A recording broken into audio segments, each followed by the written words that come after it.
Swastiastu. Kami dari kelompok 3 kelas 7A akan mempresentasikan materi mengenai siklus akuntansi UMKM. Perkenalkan, saya Niluh Putu Ayu Indrawati Putri, NIM belakang 1154 selaku moderator. Adapun anggota kelompok saya yang pertama yaitu Nikade Indah Maharusadi, NIM belakang 1040, kemudian Nikomang Meli Trisukmadewi, NIM belakang 1113, Niketut Desi Trisnahari, NIM belakang 1133, Niluh Putu Caryani, NIM belakang 1134, Niputu Meliani, NIM belakang 1161. Adapun pokok bahasan materi pada kali ini yang pertama yaitu ada siklus akuntansi selama periode berjalan, penyiapan transaksi, pencatatan transaksi, aplikasi penjurnalan dan pemindah bukuan, siklus akuntansi pada akhir periode, penghitungan saldo akun, daftar saldo sebelum penyesuaian, pencatatan penyesuaian, daftar saldo setelah penyesuaian, penyusunan laporan laba rugi, pencatatan penutupan, penyusunan laporan perubahan ekuitas, pencatatan pembalik, dan hasil observasi. Baik, langsung saja ke materi yang pertama akan dijelaskan oleh saya sendiri, yaitu mengenai siklus akuntansi periode berjalan. Adapun yang dimaksud dengan periode akuntansi adalah rentang waktu atau jangka waktu yang digunakan dalam penyusunan laporan keuangan. Dalam siklus akuntansi biasanya mencangkup satu periode akuntansi yang itu 1 tahun. Namun tidak menutup kemungkinan bagi pelaku usaha ataupun UMKM melakukan pencatatan akuntansi atau laporan keuangan kurang dari 1 tahun. Satu periode akuntansi biasanya juga disebut sebagai siklus akuntansi. Siklus akuntansi terdiri dari 2 subsiklus. Yang pertama yaitu siklus akuntansi periode berjalan dan yang kedua yaitu siklus akuntansi pada akhir periode. Berdasarkan jenis kegiatannya, pada siklus akuntansi selama periode berjalan dapat diklasifikasikan menjadi 2 kelompok. Yang pertama yaitu kegiatan penyiapan transaksi atau preparing, dan yang kedua yaitu kegiatan pencatatan transaksi atau recording. Penyiapan transaksi terdiri dari 4 fungsi yang biasanya dilakukan pada UMKM, yaitu yang pertama, pengidentifikasian transaksi, yang kedua yaitu pengukuran transaksi, yang ketiga pendokumentasian, dan yang terakhir yaitu penulisan atau pencatatan transaksi ke buku harian. Baik, langsung saja ke materi yang kedua yaitu mengenai penyiapan transaksi atau preparing.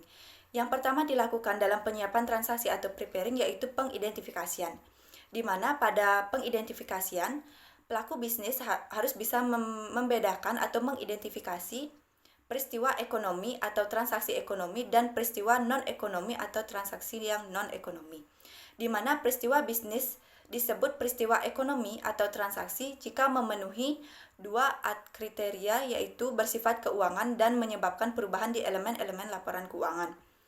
Adapun contoh dari peristiwa ekonomi atau transaksi yaitu berupa penjualan aset ataupun penjualan barang dagangan. Sedangkan peristiwa non-ekonomi contohnya yaitu perekrutan karyawan. Maka dari itu pada tahap pengidentifikasian ini UMKM harus bisa membedakan yang mana termasuk transaksi ekonomi. Selanjutnya yaitu mengenai pengukuran transaksi. Menurut Statement of Financial Accounting Concept ada 5 pengukuran akuntansi. Yang pertama yaitu cost historis atau historical cost yang memuat informasi keuangan mengenai kas atau setara kas yang diterima atau dibayarkan pada saat transaksi. Kemudian ada yang kedua yaitu cost sekarang atau current cost, yaitu informasi keuangan menggunakan nilai kas atau setara kas yang seharusnya dibayar seandainya aset yang setara diperoleh sekarang. Kemudian ada nilai pasar sekarang yang memuat informasi keuangan menggunakan nilai pasar pada saat laporan keuangan disajikan. Kemudian yang keempat yaitu ada nilai bersih yang dapat direalisasi yang memuat informasi keuangan menggunakan nilai bersih yang diperkirakan dapat diterima atau diperoleh. Kemudian ada nilai sekarang dari aliran kas masa datang yang memuat informasi keuangan menggunakan nilai sekarang dari penerimaan atau pembayaran kas di masa datang. Pada akuntansi, pengukuran transaksi biasanya melibatkan metode cost historis, karena pada historical cost atau cost historis ini dianggap sebagai pengukuran transaksi yang paling objektif dan dapat menggambarkan transaksi yang sesungguhnya. Maka dari itu pada akuntansi keuangan biasanya menggunakan cost historis. Selanjutnya yaitu pendokumentasian transaksi. Setelah transaksi tersebut diukur, maka UMKM harus melakukan pendokumentasian ke dalam bukti transaksi. yang mana pendokumentasian ke dalam bukti transaksi ini memiliki fungsi yaitu merekam transaksi, mengurangi terjadinya atau adanya kesalahan. Kemudian yang ketiga yaitu menetapkan tanggung jawab atas timbulnya transaksi, dan yang terakhir yaitu untuk menyampaikan informasi-informasi kepada pihak yang berkepentingan. Adapun bukti transaksi ini biasanya dikeluarkan dari pihak internal ataupun dari pihak eksternal. Dari pihak internal biasanya bukti tersebut dibuat oleh UMKM itu sendiri. Contohnya yaitu faktur penjualan. Kemudian dari pihak eksternal biasanya dibuat oleh pihak eksternal atau pihak luar dari UMKM. Contohnya yaitu faktur pembelian.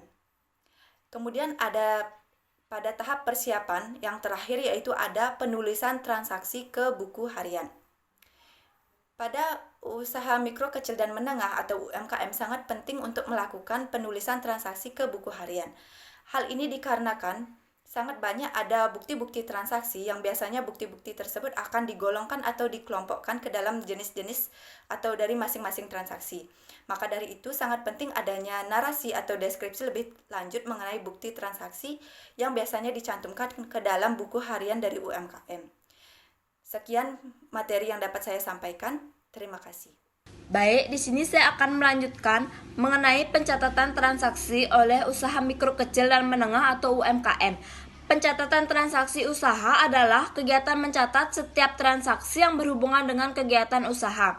Secara umum, transaksi yang perlu dicatat adalah transaksi yang berhubungan dengan kas, pembelian atau tunai dan kredit, penjualan atau tunai dan kredit, piutang dan utang. Mencatat setiap transaksi yang terjadi sangat penting sebagai bahan untuk menyusun laporan keuangan. Menurut Weimer, tahun 2009 menyatakan munculnya kebutuhan akuntansi pada UMKM adalah mencatat transaksi secara lebih spesifik. Weimer berpendapat bahwa pencatatan transaksi memfasilitasi pengusaha UMKM untuk menghitung keuntungan dari transaksi yang sudah terjadi dan mencari potensi keuntungan untuk transaksi berikutnya. Baik, di sini saya akan menjelaskan mengenai pencatatan transaksi perjunalan. Perjunalan atau journalizing adalah meringkas transaksi secara urut waktu atau kronologis. Di akuntansi, perjunalan disebut juga pencatatan pertama atau the original entry. Penjualan atau peringkas transaksi harus tetap mencantumkan informasi-informasi penting transaksi yang bermanfaat untuk proses akuntansi.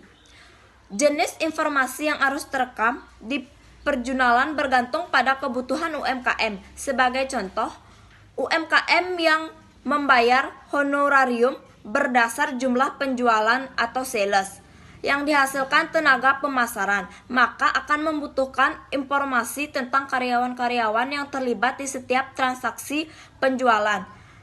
Tidak semata hanya dinilai transaksi dari penjualan tersebut. Langkah-langkah perjunalan yang pertama, tulislah tanggal transaksi pada kolom tanggal. Yang kedua, lakukan analisis transaksi dan tentukan akun-akun yang didebet dan yang dikredit. Ketiga, tulislah nama akun-akun yang didebet ke kolom nama akun.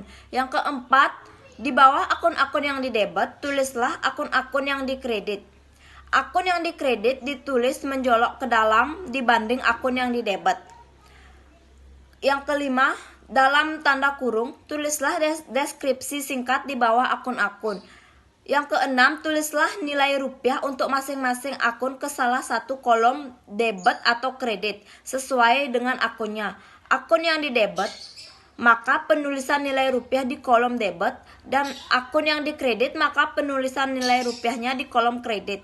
Kemudian yang ketujuh, pastikan bahwa total nilai rupiah sisi debit sama dengan total nilai rupiah sisi kredit.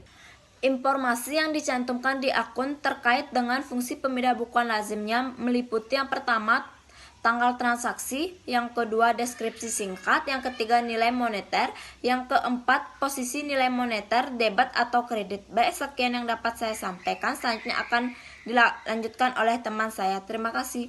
Yang pertama yang akan saya bahas di sini adalah mengenai siklus akuntansi pada akhir periode pada UMKM. Nah, pada akhir periode UMKM menyusun laporan keuangan sebagai salah satu dari evaluasi dan juga pertanggungjawaban atas UMKM yang dijalankan. Siklus akuntansi pada akhir periode terutama dimaksudkan untuk penyusunan laporan keuangan, di mana laporan keuangan ini berfungsi sebagai gambaran mengenai kondisi laporan keuangan UMKM atau kondisi keuangan UMKM yang dijalankan secara keseluruhan. Nah, siklus akuntansi akhir periode dirancang secara sistematis agar laporan keuangan dapat disusun secara efektif, efisien, dan juga sesuai dengan prinsip akuntansi berterima umum. Selanjutnya, laporan keuangan yang telah disusun nantinya akan dapat digunakan untuk mengajukan pinjaman kepada bank dan juga untuk mencari dana modal melalui investor. Nah, pada dasarnya siklus akuntansi akhir periode ini terdiri dari 7 kegiatan, yang mana hal ini dikelompokkan menjadi 2 fungsi, yaitu fungsi pertama adalah fungsi pencatatan dan yang fungsi kedua adalah fungsi penyusunan informasi keuangan. Ketujuh siklus akuntansi akhir periode diantaranya adalah yang pertama, penyusunan daftar saldo sebelum penyesuaian. Yang kedua, pencatatan penyesuaian termasuk pencatatan pengoreksian. Yang ketiga adalah penyusunan daftar saldo setelah penyesuaian. Yang keempat, penyusunan laporan laba rugi. Yang kelima adalah pencatatan penutup. Yang keenam, penyusunan laporan perubahan ekuitas, neraca, dan juga laporan arus kas. Yang ketujuh, yang terakhir adalah pencatatan pembalik. Nah, masing-masing dari ketujuh siklus akuntansi akhir periode ini akan dibahas secara lebih luas oleh rekan-rekan saya setelah presentasi ini. Yang kedua, saya akan membahas tentang penghitungan saldo akun. Nah, sebelum membahas tahap-tahap di siklus akuntansi akhir periode, kita perlu mengetahui penghitungan saldo sebuah akun. Karena akuntansi pada dasarnya menyajikan informasi keuangan yang terdiri dari saldo atau balance masing-masing akun. Nah, penghitungan saldo mendasarkan diri pada ketentuan matematika, yaitu menghitung selisih antara total moneter sisi debit dan total moneter sisi kredit. Selanjutnya, ketentuan-ketentuan tentang saldo sebuah akun adalah sebagai berikut. Yang pertama, bersaldo debit jika total moneter sisi debit lebih besar daripada total moneter sisi kredit. Yang kedua, bersaldo kredit apabila total moneter sisi kredit lebih besar daripada total moneter sisi debit. Dan yang terakhir adalah bersaldo nol jika total moneter sisi debit dan sisi kredit memiliki besar yang sama. Selanjutnya, akun-akun di akuntansi lazimnya memiliki saldo normal tertentu, di mana saldo normal suatu akun bergantung pada elemennya.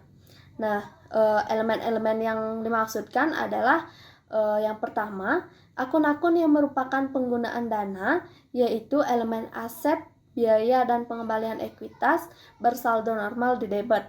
Sedangkan akun-akun yang merupakan pemerolehan dana, yaitu elemen utang, ekuitas, dan pendapatan bersaldo normal di kredit.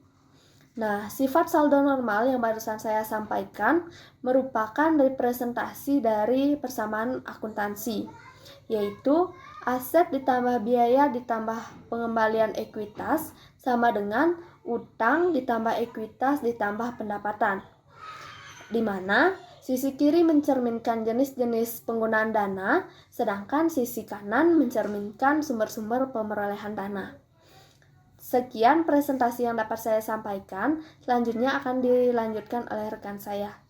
Kemudian materi yang selanjutnya yaitu daftar saldo sebelum penyesuaian. Daftar saldo sebelum penyesuaian ini berisikan saldo-saldo dari akun buku besar yang sebelum dilakukannya penyesuaian. Dibuatnya daftar saldo sebelum penyesuaian ini adalah untuk melihat saldo dari masing-masing akun buku besar dan melihat keseimbangan dari persamaan akuntansi. Adapun langkah-langkah dalam membuat daftar saldo sebelum penyesuaian ini, yang pertama itu menghitung saldo akhir dari setiap akun buku besar. Kemudian yang kedua itu menuliskan nama-nama akun beserta saldonya.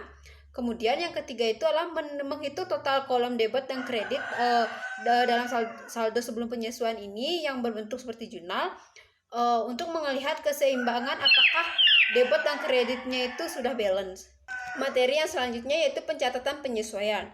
Jadi, jurnal penyesuaian ini dimaksudkan agar laporan keuangan menyajikan informasi yang sesungguhnya atau sebenarnya. Jadi, alasan lainnya jurnal penyesuaian ini dibuat yang pertama itu karena terjadinya kesalah pencatatan baik dalam nama akun maupun saldo.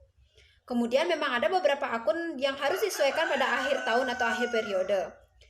Dalam membuat jurnal penyesuaian ini berlaku yang namanya prinsip PABU. Yang pertama itu adalah PABU pencatatan berbasis accrual. Dalam jurnal penyesuaian, akuntansi yang menggunakan basis accrual itu adalah pengakuan biaya dan pendapatan. Berbasis accrual artinya biaya dan pendapatan ini dicatat atau diakui saat terjadinya transaksi, bukan pada saat penerimaan kas.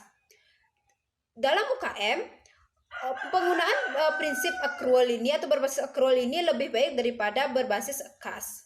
Prinsip pencatatan berbasis accrual ini juga berlaku untuk transaksi-transaksi lainnya yang melibatkan pembayaran biaya di muka ataupun penerimaan pendapatan di muka. Selanjutnya yaitu PABU penandingan biaya dan pendapatan. Biaya dan pendapatan memiliki keterkaitan secara langsung sehingga harus ditandingkan pada periode yang sama. Contohnya harga perolehan barang dagangan diakui menjadi biaya di periode di mana barang dagangan tersebut terjual, bukan pada saat barang dagangan tersebut dibeli. Kemudian prinsip yang terakhir itulah PABU analisis manfaat versus biaya atau kepraktisan. Pencatatan akuntansi ini dilakukan sepanjang manfaat yang diperoleh lebih besar dibandingkan biaya yang harus ditanggung untuk menghasilkan informasi akuntansi. Prinsip ini sering dikaitkan dengan prinsip kepraktisan dari Stuart Jono, yaitu pencatatan akuntansi harus dirancang untuk membantu bisnis, bukan malah merepotkan bisnis. Kemudian contohnya ialah UMKM mencatat pengurangan atau penggunaan biaya habis pakai pada akhir periode, bukan di setiap terjadinya pengkonsumsian bahan baku. Dikarenakan pengkonsumsian bahan baku jika dicatat pada saat penggunaan tersebut, penggunaan bahan baku. Adapun jenis-jenis transaksi yang perlu dilakukan penyesuaian, yang pertama adalah pengakuan biaya penyusutan. Jadi untuk pengakuan biaya penyusutan itu biasanya di debitnya itulah biaya penyusutan, kemudian di kreditnya itulah akumulasi penyusutan. Kemudian pengakuan biaya habis pakai. Pengakuan biaya habis pakai ini dalam UMKM biasanya dilakukan pada akhir periode. Kemudian pengakuan sebagian besar biaya dibayar di muka yang telah berubah menjadi biaya. Biaya yang dibayar di muka bagi akuntansi ini merupakan aset karena UKM belum menerima manfaat dari pembayaran biaya tersebut. Aset jenis ini akan berubah menjadi biaya seiring dengan berlalunya waktu. Kemudian pengakuan biaya yang belum dibayar kas. Mendasarkan diri pada prinsip accrual, maka pada akhir periode akuntansi, UMKM harus mengakui biaya atas jasa yang telah dinikmati meskipun UMKM tersebut belum membayar kas tersebut. Kemudian yang selanjutnya adalah pengakuan sebagian pendapatan diterima di muka yang berubah menjadi pendapatan. Pendapatan diterima di muka ini merupakan utang karena pada saat transaksi yang terjadi, UMKM itu belum memberi manfaat atas penerimaan kas tersebut tetapi sudah menerima kas. Kemudian yaitu pengakuan pendapatan yang belum diterima kas. Jika terjadi hal ini, maka UMKM dikatakan melakukan penerimaan di belakang untuk suatu pendapatan. Mendasarkan diri pada prinsip accrual, maka pada akhir periode akuntansi UMKM harus mengakui pendapatan atas jasa yang telah diberikan meskipun UMKM tersebut belum menerima kas atau mengakui piutang pendapatan. Selanjutnya yaitu pencatatan penutup. Setelah penyusunan laporan keuangan laba rugi UMKM selama satu periode, maka laporan laba rugi dipindahkan menjadi elemen ekuitas. Selain itu, UMKM juga memperhitungkan pengembalian ekuitas pada UMKM berbadan hukum ke elemen ekuitas dengan jalan memindahkan elemen pengembalian ekuitas yang dilakukan selama periode berjalan ke elemen ekuitas. Untuk memindahkan akun-akun tersebut, maka UMKM perlu melaksanakan pencatatan penutup. Akun yang dipindahkan ke elemen ekuitas setiap akhir periode terdiri dari akun pendapatan, akun biaya, akun pengembalian ekuitas, dan akun ikhtisar laba rugi. Selanjutnya yaitu penyusunan laporan laba rugi. Laporan laba rugi merupakan selisih antara total nilai rupiah pendapatan dengan total nilai rupiah biaya. Manfaat laporan laba rugi bagi UMKM yaitu yang pertama digunakan sebagai evaluasi kinerja keuangan, yang kedua yaitu digunakan sebagai evaluasi apakah usaha tersebut mengalami keuntungan atau kerugian, yang ketiga yaitu digunakan sebagai evaluasi atau mengantisipasi prospek UMKM di masa mendatang. Materi pertama yaitu penyusunan laporan perubahan ekuitas. neraca, dan juga laporan arus kas. Setelah pencatatan penutup, maka tinggal hanya informasi saldo akun-akun real yang tersedia. Nah, akun-akun real ini terdiri dari akun-akun yang merupakan elemen dari aset, utang, dan juga ekuitas. Berdasarkan informasi keuangan tentang saldo akun-akun real, maka UMKM dapat menyusun neraca, laporan perubahan ekuitas, dan laporan perubahan kas. Nah, sebagaimana telah diketahui bahwasanya penyusunan laporan laba rugi ini telah dilakukan pada tahap sebelumnya. Nah, walaupun penyusunan dari ketiga laporan keuangan ini dapat dimulai dari manapun, akan tetapi urutan yang sistematis adalah dimulai dari laporan penyusunan perubahan ekuitas, kemudian disusul dengan neraca, dan yang terakhir disusul dengan laporan arus kas. Yang pertama adalah laporan perubahan ekuitas. Laporan perubahan ekuitas menyajikan informasi keuangan tentang perubahan ekuitas selama satu periode. Nah, perubahan ekuitas lazimnya itu terjadi karena yang pertama, penambahan setoran dari pemilik atau modal saham selama satu periode. Yang kedua, penambahan karena laba selama satu periode atau pengurangan karena rugi selama satu periode. Dan yang terakhir, yaitu pengurangan karena pengembalian ekuitas melalui pengembalian pribadi atau pembagian dividen jika ini merupakan di perusahaan perseroan terbatas. Jadi seperti itu. Yang kedua adalah laporan neraca. Neraca disebut juga dengan laporan posisi keuangan yang menunjukkan saldo akun-akun aset, utang, dan ekuitas selama tanggal tertentu. Nah, adanya neraca ini, para pengguna laporan keuangan dapat mengetahui saldo atau posisi keuangan setiap akun seperti aset, utang, dan juga ekuitas pada tanggal tertentu. Laporan neraca terdiri dari akun-akun aset, utang, dan juga ekuitas. Nah, aset dikategorikan menjadi dua kelompok. Yang pertama yaitu ada aset lancar yang disusun mulai dari aset liquid seperti kas, dan aset tidak lancar yang disusun mulai dari aset yang paling permanen seperti tanah.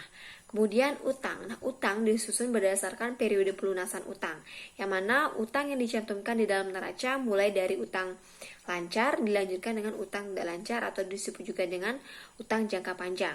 Kemudian ada ekuitas. Nah, ekuitas disajikan di neraca setelah penyajian akun-akun utang.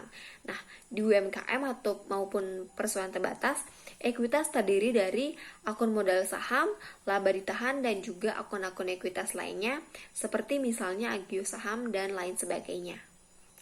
Yang ketiga ada penyusunan arus kas, yang mana laporan arus kas ini menyajikan informasi mengenai aliran masuk kas dan juga aliran keluar kas pada UMKM selama satu periode, yang mana yang dapat dikelompokkan menjadi 3 jenis kegiatan utama UMKM.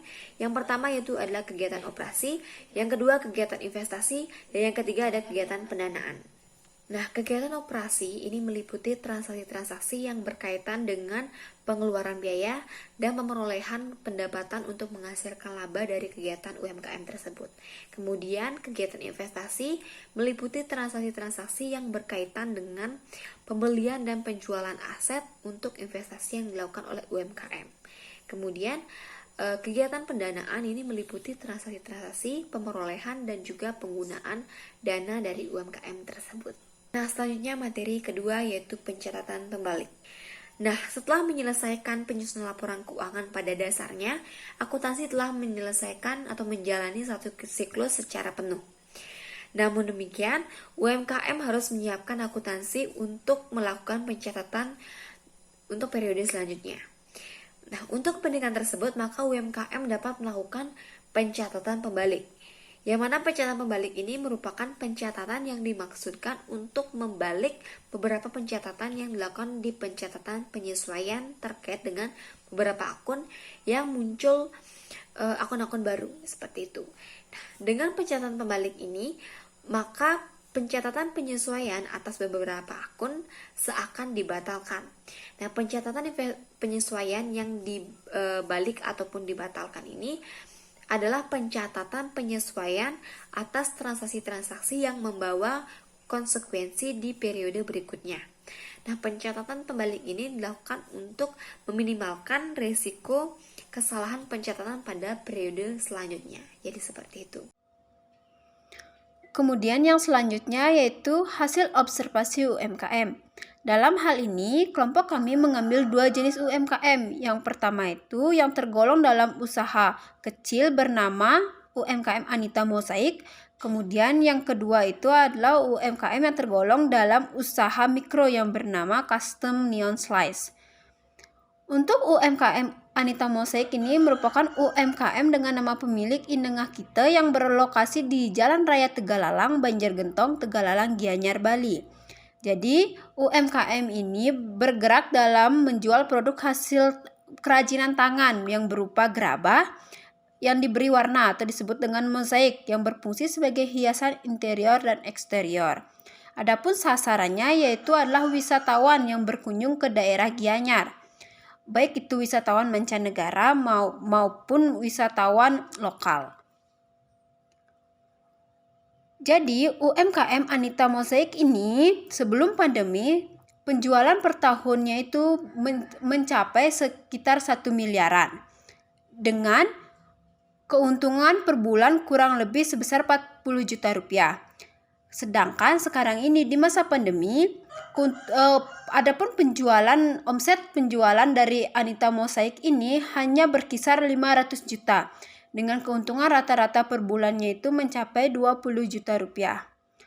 Namun dalam hal ini, Anita Mosaik yang tergolong dalam usaha kecil belum menggunakan pencatatan akuntansi UMKM dikarenakan UMKM Anita Mosaik ini tidak mengetahui pencatatan akuntansi UMKM, sehingga usaha ini hanya melakukan pencatatan menggunakan buku harian. Custom Neon Slice merupakan salah satu usaha yang bergerak di bidang jasa dan perdagangan. Pemilik dari usaha ini adalah Ikomang Tri Ayana Diloka yang bertempat di Banjar Penage, Desa Yangapi, Kecamatan Tembuku, Kabupaten Bangli. Tujuan didirikan usaha ini adalah untuk membantu mempromosikan tempat usaha serta membantu menarik minat pelanggan dengan tampilan atau dekorasi tempat usaha yang unik dan menarik. Fungsi dari produk ini yaitu sebagai media pemasaran usaha, sebagai hiasan tempat usaha, dan sebagai bingkisan atau hadiah. Nah, kategori dari usaha ini yaitu termasuk ke dalam usaha mikro yang memiliki hasil penjualan tahunan kurang lebih dari 300 juta dengan penjualan dari usaha ini per bulannya yaitu rata-rata 4 juta rupiah. Metode pencatatan UMKM pada usaha ini yaitu menggunakan aplikasi buku warung dengan pencatatan dilakukan saat terjadinya transaksi. Pemilihan aplikasi buku warung ini karena memudahkan dalam melakukan pencatatan atau pembukuan usaha Custom Neon Slice. Baik, sekian dari presentasi dari kelompok kami. Mohon maaf apabila ada salah-salah kata. Terima kasih atas perhatiannya dan kami tutup dengan para mesanti. Om Santi Santi Santi Om.